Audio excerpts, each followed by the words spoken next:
Hello and welcome to this rapid how-to video. Today I'm going to show you how to assemble large ball baffles. Here we have a carton of 25 balls. That's enough to baffle 1,000 litres of water. First step, with the carton with the label facing up, lay it over on its side.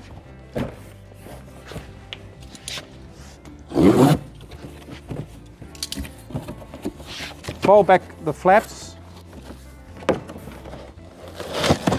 stand the carton up, and there you have your stack ready to go. Next, reach in, pick up 1/2 of the ball, taking care to reach into the same position in the stack. Grab the second half. That will ensure that the assembly is correct. You'll have the hook and the slot that'll line up.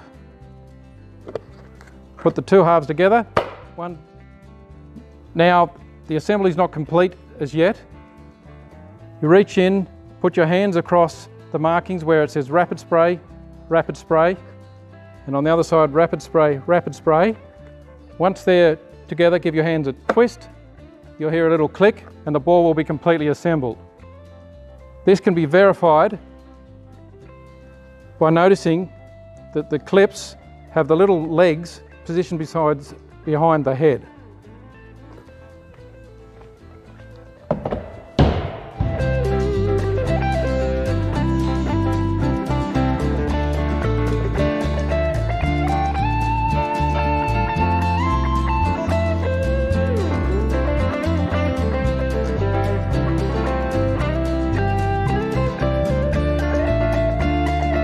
Thanks for watching this rapid how-to video on how to assemble the Rapid Spray Large Ball Baffle.